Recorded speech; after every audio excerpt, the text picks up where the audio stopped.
My name is David Mark, and some of you know I write a history and nature column for the Beacon Villager paper serving the towns of Maynard and Stow.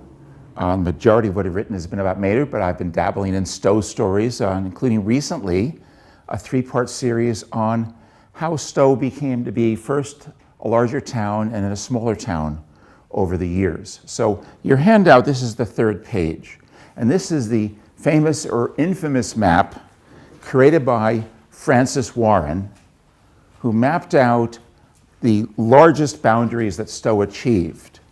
And what I'll be talking about is how did Stow get to this point, and then how over 140 years did it give up over half of its territory to become what it is today. I will say the Stow Historical Society has been paramount in finding material for me, and I've collected here, which I'm going to give to the Historical Society, all of the documents and all the photos and all the things I've written. Some of it may duplicate what's already there, but hopefully can contribute to the Stow Historical Society collection. So again, that question is, how did we end up here? So if you look at your handout in that 3rd page, that's this map. And there's some hints that pieces were given away.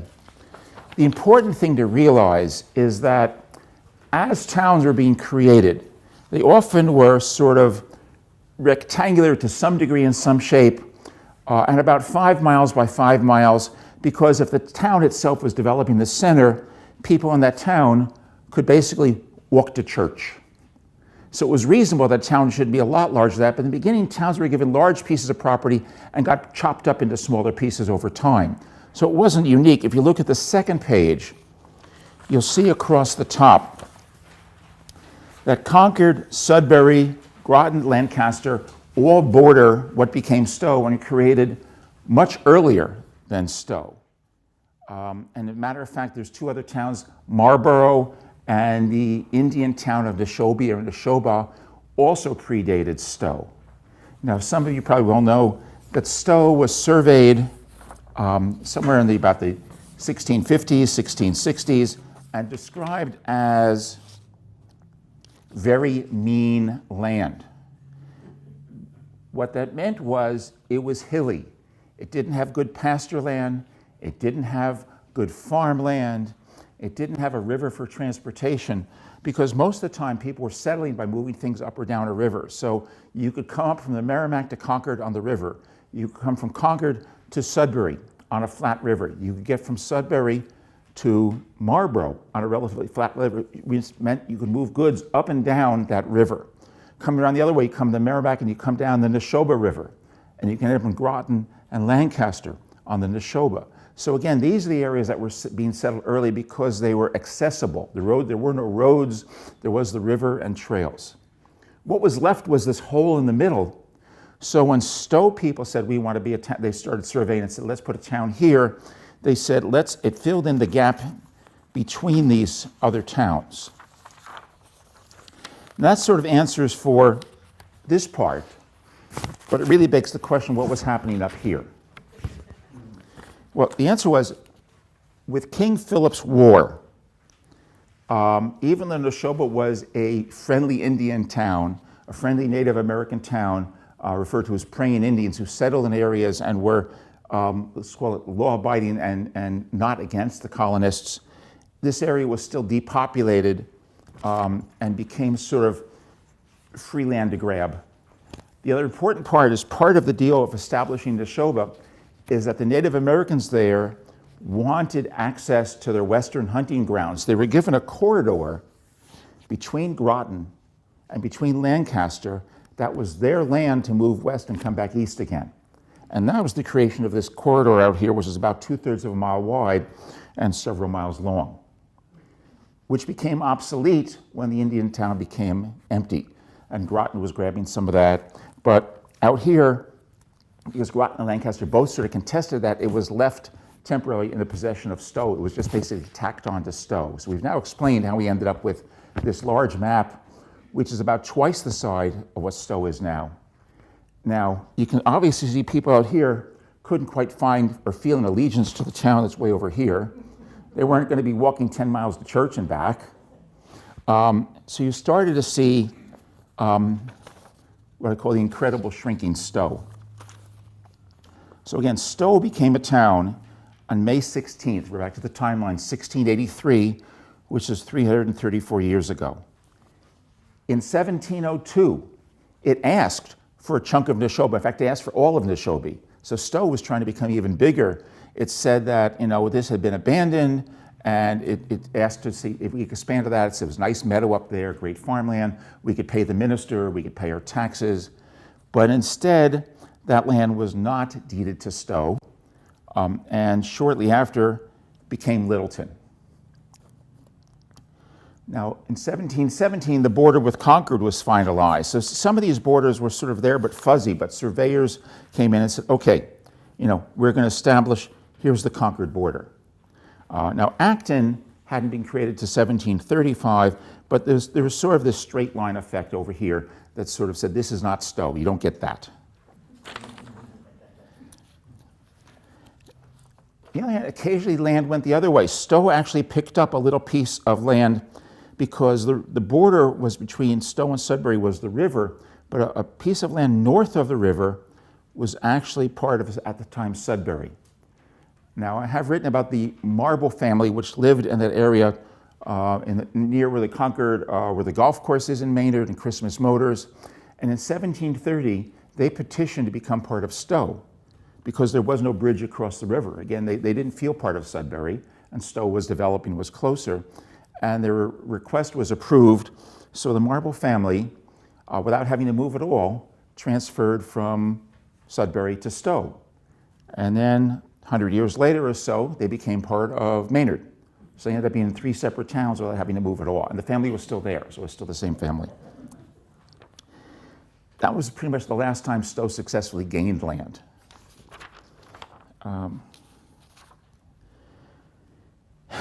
So over the course from 1730 to 1732, there was a proposal to create a town out here, which ended up being named Harvard. Harvard because at that point, governors basically had naming rights, and the governor had gone to Harvard and thought Harvard was a nice name for a town. So Harvard became Harvard because, again, the governor liked it. Stow also was named because they were asked the governor for a name and thought Stow was a good English name for a town. There was no Stow family at the time living in Stow. Well, later there was, but it was just named after, as so many other towns were, an English town. Now, this is a little bit hard to see here, but the point was that when Harvard was created, what was Stow Leg was sort of right down the middle of it, up to the Neshoba River. It gets a little bit interesting. Once Harvard was created, that land here became part of Harvard. Stow was still over here. However, there's a little chunk way over here on the other side of Harvard. That's still part of Stow. So this was the remnant Stow Leg is now this island of land way out here, which is Stow, but not connected in any way to Stow. This went on for 32 years. In 1766, this area of Groton was carved off and named Shirley. And Shirley was given this last bit of the Stow Leg in 1766.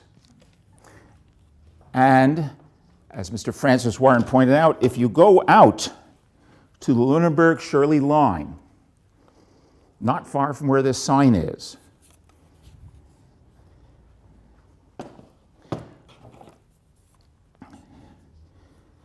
and not too far into the woods, you will find this stone post, which I visited just a couple of months ago. It is still there, missing the pink ribbon.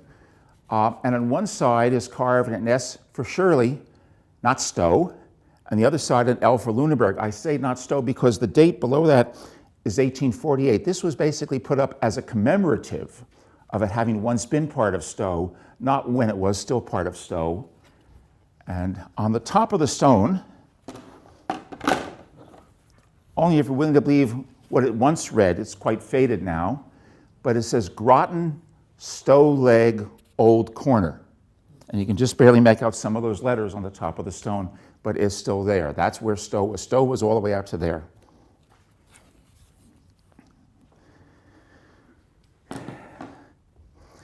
Now you ask yourself, was there any recompense? Did Stow, because Stow was protesting this. Stow was counter-petitioning. Stow, there's the great word, remonstrating. Stow was remonstrating against these petitions. It didn't want to give up this land to Harvard, and it lost, and it didn't get paid off. It just lost, and it gave up on Shirley. I said, fine, go ahead, take Shirley. We don't want that piece of land out there.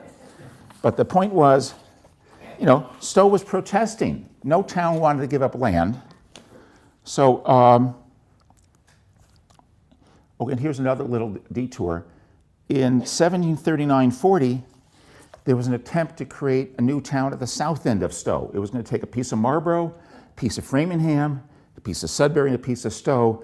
It never got as far as naming. Basically, all 4 towns protested against this, and that was a failed effort. But if you're in the government records, you can find this attempt to create a new town down there and carve a chunk off the south end of Stow. Then we said 1766, it lost land to Shirley.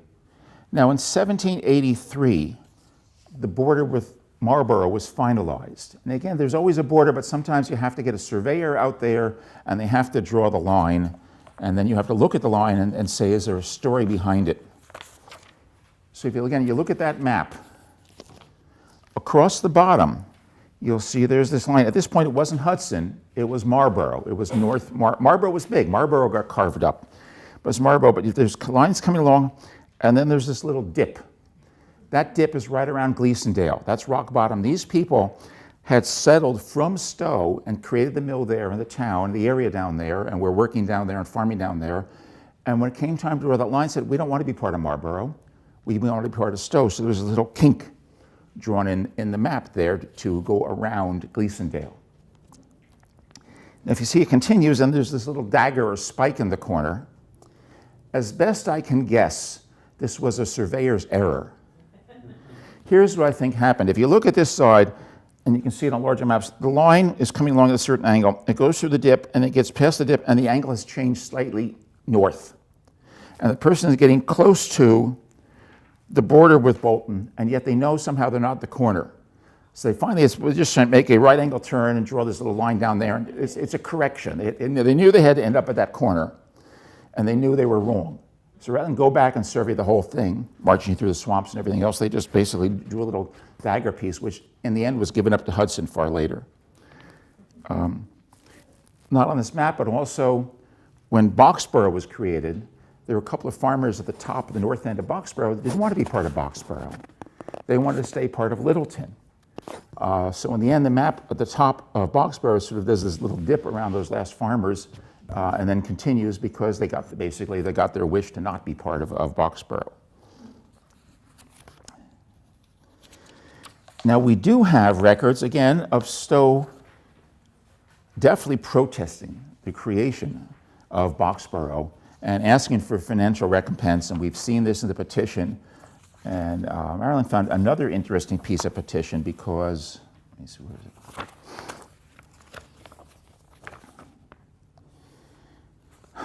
Okay, there's a series of items in the Stow warrant. So the Stow warrant dated February 2nd, 1783 says, for the upcoming town meeting, to see if the town will choose a committee to settle the valuation between the town of Stow and the district of Boxborough. And then by that fall, October 27th, voted that if they then reported that it had set, no, excuse me, in March 1784, the committee reported it had settled with Boxborough. The amount's not shown here. We don't have the details on those payments, but they had managed to come up with some sort of settlement with Boxborough. Interestingly, also, there was another dispute with Boxborough because it seemed that a family, William Jewell's family, had moved from Boxborough into Stow, and he didn't seem to have financial means to support his family. Now, towns could do two things at this point because of people who were poor became the responsibility of the town.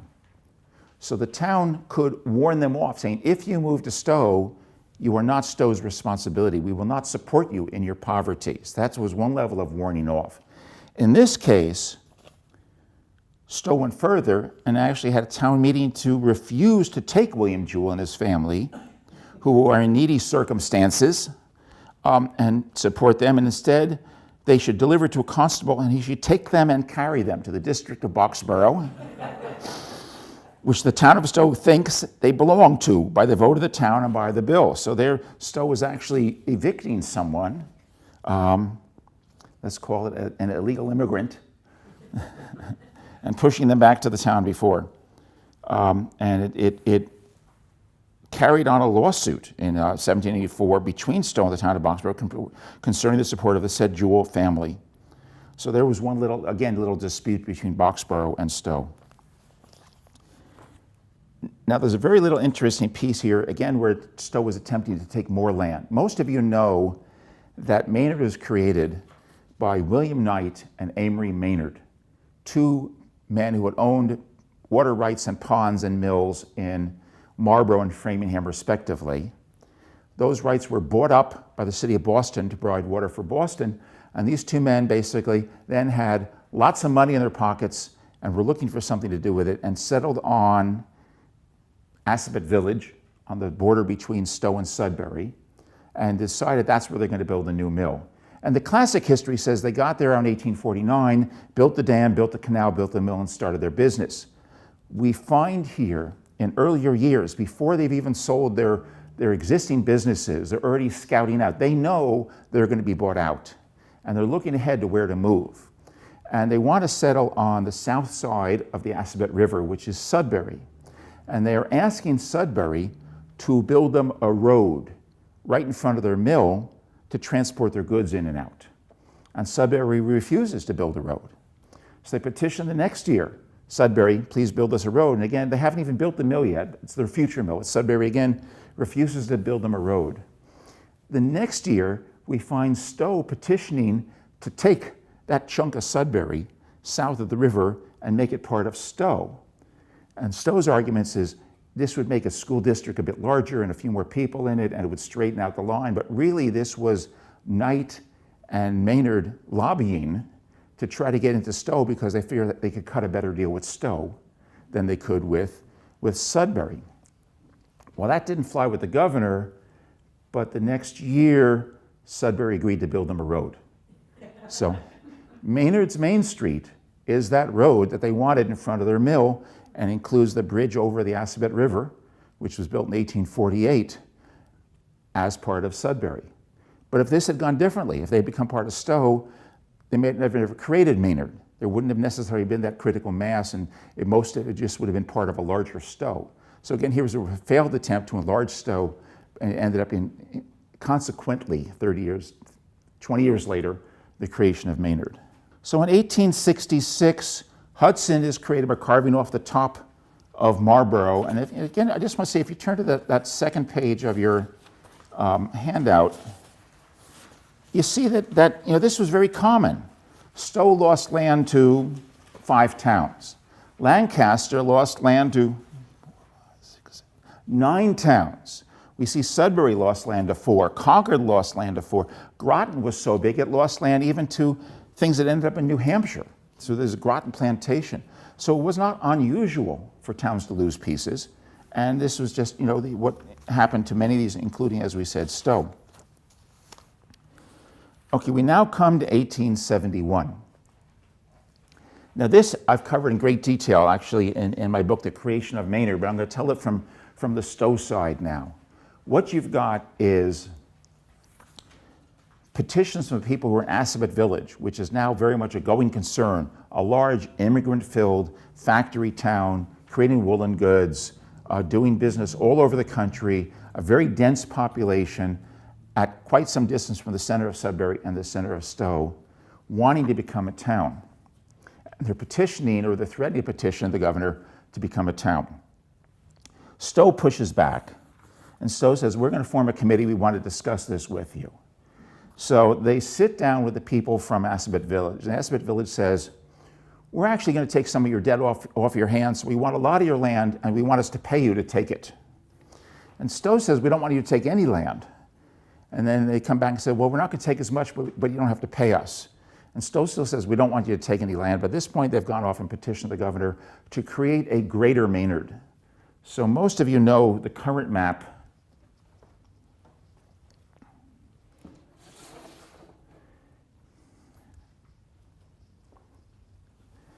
Okay, this is 1856, so it doesn't have Maynard yet. But when Maynard was created, it took this chunk of Stowe and a line sort of down to the middle of that border, that straight border. What Maynard Assabet Valley, what Assabet Village wanted for, they wanted a line all the way down to White Pond, and then they wanted the whole top third of Sudbury. They were trying to create a greater Maynard, and they also wanted the gunpowder mill on the Acton border. So their intention and their petition was to create this greater Maynard, and there's a lot of pushback. So what you ended up was with this much, much smaller Maynard that sort of goes like this here and this, and that little 5 square miles of Maynard. And in the end, when it was created, Maynard agreed to pay Sudbury $21,000 and Stowe $7,000 for respectively 1,800 and 1,300 acres. The new town had a larger population than either of its parent towns. As a matter of fact, up until 1950, Maynard had a larger population than Stowe, Sudbury, and Acton combined. Those continued to be farm towns for close to 80 or 90 years longer, while Maynard was always basically a cosmopolitan, stores, hotels, movie theaters, factory town. And the other towns never developed basically a commercial center. There was no river to drive a mill, there was no good railroad center, and those towns sort of basically stayed what they were, which is orchards and chicken farms and turkey farms, until the commuter era we reached in the 50s, 60s, and 70s. So let me see if we got.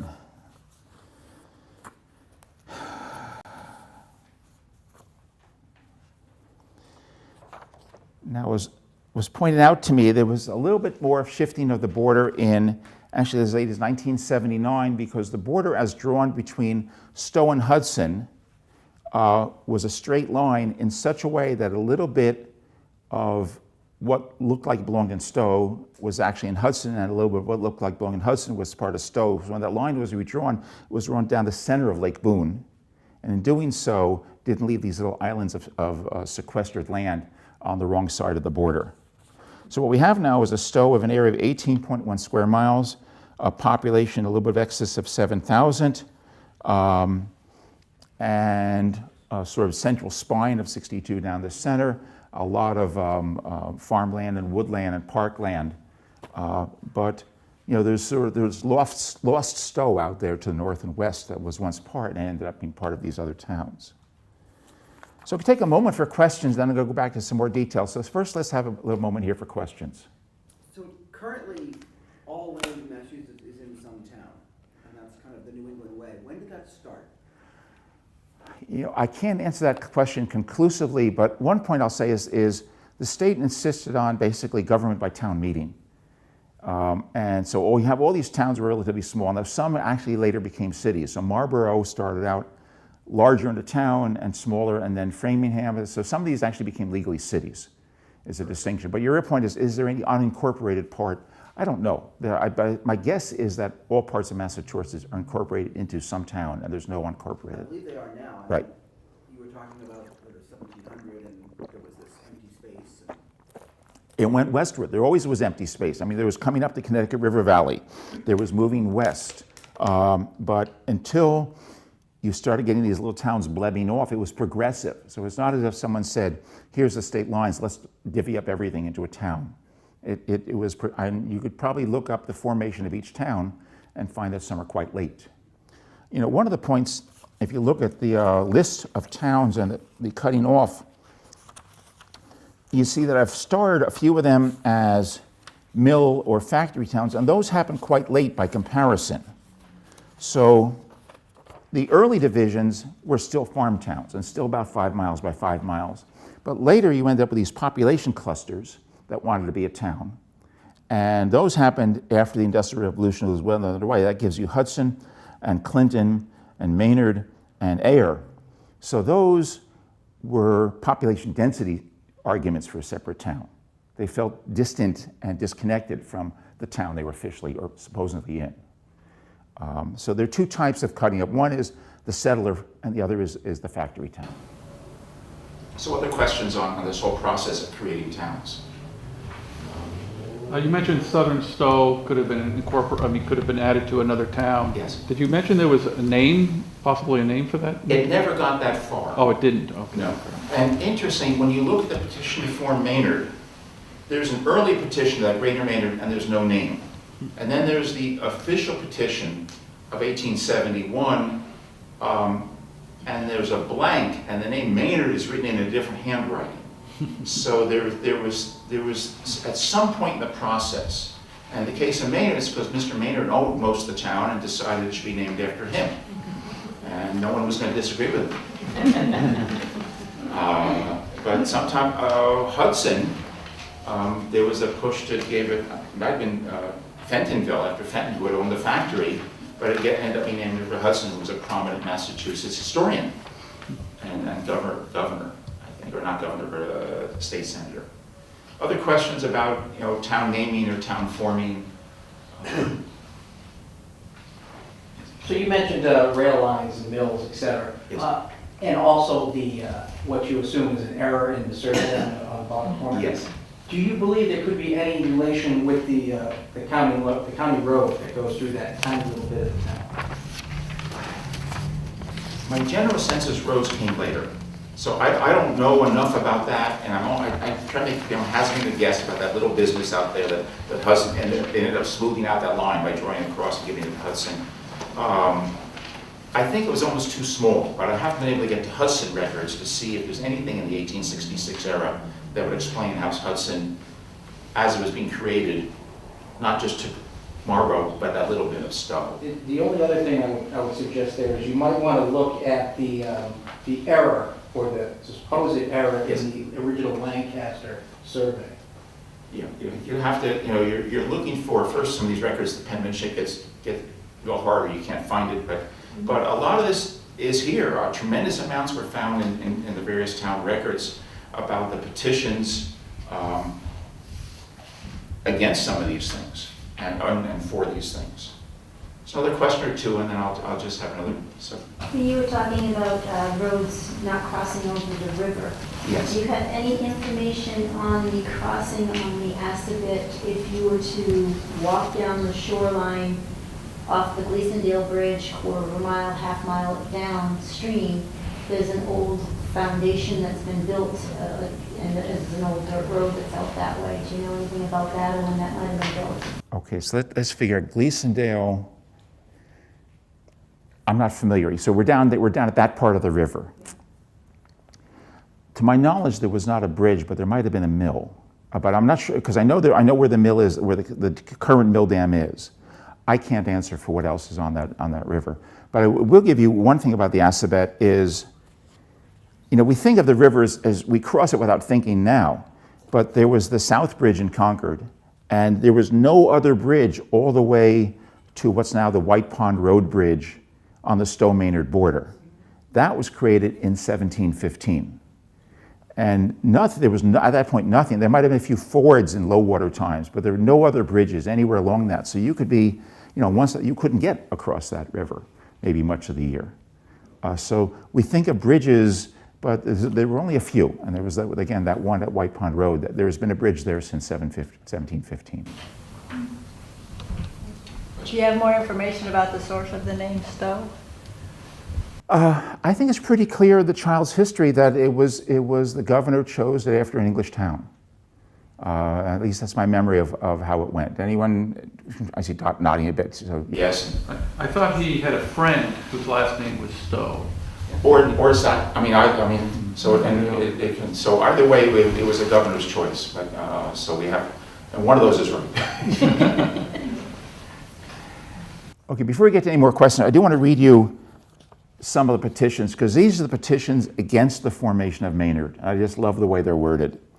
So this is referred to as the Whitney petition. It says, to the Honorable State Senate and House of Representatives and General Court assembled February 16th, 1871.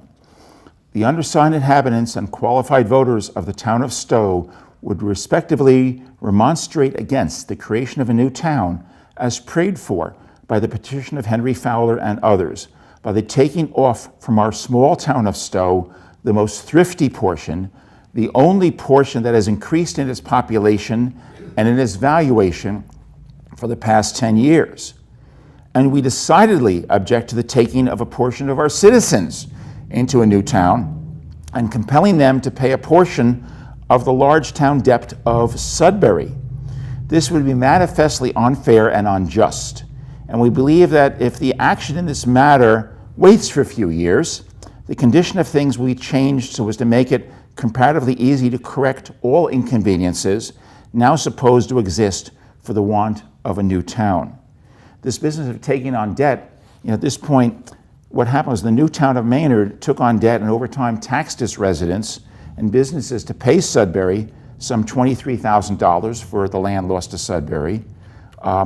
And there was, some of this was debt that Sudbury had incurred to have the railroad brought in, the railroad station, so there were those debts. So they were arguing that if these people are taking on the town, they're going to have to take on a tax burden.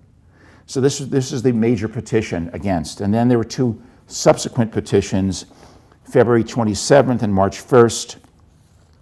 The undersigned legal voters of the town of Stow respectively and urgently remonstrate against having our small town divided for the purpose of forming a new town. Notice it's not named at this point. As prayed for the petition of Henry Fowler and others, taking as it is, proposed about 1/2 of our population and more than 1/3 of the valuation, it would leave our ancient town in a weak and crippled condition to which we most decidedly object. And these three petitions were signed by 136 male voters of the town of Stow. And we actually have most of their names. And some of these names I'm sure are quite familiar to because there's a lot of Whitneys up there, and Gleasons and Marshalls and Priests and Rices and Gates and more Whitneys and more Whitneys. And at that point there was a Stowe family. So there's a Edmund, George Levi, and William Stowe. There are Taylors and Towers and Tuttles and Walcotts. There's a James Delaney. We know that name still is around as far as the Delaney project. Definitely Smiths, Hales. I think I said Gleason, Bent. So these are the people who were here, who didn't want to see the creation of the town of Maynard. All right, some more questions then, perhaps, and then I'll give you the opportunity, if you wish, to peruse and perhaps buy the books I've written that are mostly about Maynard, but a bit about Stowe and our local nature. So another question or two? Or if not, we also have refreshments in the back, and I'm welcome to take individual questions up here. And please do come up and look at the question. If you look at the border that would have been the Stowe, Acton, Sudbury corner that is now in the middle of the top of the Maynard line, is that monument still there? Yes. I have been to each of the monuments, and Maynard, all 5 corners of Maynard, the monuments are there, or there's a replacement. The one of the wildlife refuge was knocked over, right, and there's a flush replacement stone. If you know where that is, you look off to the ground is the post, the original post, a piece of granite lying on the ground. You say, what's that doing there? Except the top of it is in the Maynard Historical Society collection because it broke when it was knocked over. But the other posts are all present. One of the interesting ones is there's the spot off of Sudbury Road, which is the Concord, Acton, Maynard, Sudbury intersection. All 4 towns, those are 4 corners meet there, and there's a stone. And it's right near Concord Muses, that new apartment complex. So it's right on the road. But the lettering is in the wrong order. It's sort of impossible. It's not C-A-M-S, it's like C-M-A-S, so it's impossible for the stone to have ever been turned the right way. Whoever carved it messed it up, and there it is. These stones, if you do visit them, there's another one on Route 27, the one between Sudbury and Maynard. The towns are supposed to visit them at least every 5 years to confirm they're still there and paint a number on it to show. So that's mostly not done, especially when Maynard's been remiss. Stowe's sort of done it very well. Yeah, as I said, Maynard's been remiss. And if there's a trail in Maynard that connects from Maynard to Acton, and there's a stone on the border, it's on the north side of the Assabet River, and one side has an A for Acton, but the other side has an S for Stowe, because the stone is older than the town of Maynard. So there's a lot of interesting marker stones out there. All right, so You have a, I think it's the next to the last picture on the table there. It's a map of Stowe dated 1830? yes. Okay, and that's the exact same one that is hanging on the wall over here, if I'm not mistaken. I'm not sure about that one, but I know about this one. So the question is, So, where did you get the original to, where did you find the original so you could take that picture? online. I was able to find the 1830 map somewhere online and download it as an image. One of the interesting things about this, of course, Lake Boone is still the small size. It hadn't been enlarged yet. The creek is referred to as the Elizabeth Brook running into the Elizabeth River. If you look at the 1856 map, it is on this one, the Assabet Brook flowing into the Assabet River. And as of course we know today, it is the Elizabeth Brook flowing into the Assabet River. But the river is changing names quite a bit. And it was only after 1856 that it did firm up as the Assabet River. At one point, it was referred to as the Concord River North Branch, and the Sudbury was the Concord River South Branch. And then when you went further out on the Sudbury River, it was at the other end, it was called the Hopkinton River. So rivers also change names, not just towns and ponds. This one shows Bottomless Pond, which became Crystal Lake. So bodies of water also change names. So the 1830 map also does not have the woolen mill on it, although there is a little bleb of water here. That's where there was a paper mill in Assabet Village, right at the intersection of, I think, 62 and maybe 27. Where Tedeschi's is and McDonald's restaurant. So there was a paper mill there long before there was a woolen mill. Okay, so you were actually able to find that map online. So where are the originals archived? I don't know. It's a good question, and they may be out there somewhere. Maybe where I found it, it had a designation. But all I know is I found this, and I found these were county maps also online. So I have the same sort of map of Sudbury. And this one shows Assabet Village and Rock Bottom instead of Gleasondale. So again, you're welcome to come up and look at these.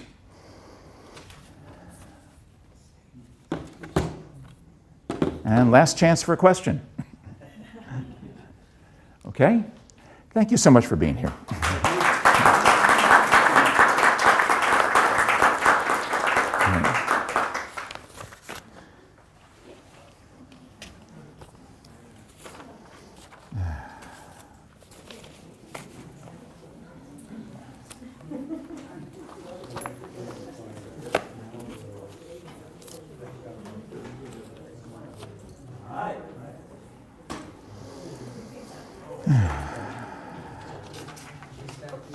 Do you mind if I look at the 136 people from Stow that signed that petition? I was gonna look and see. Yes.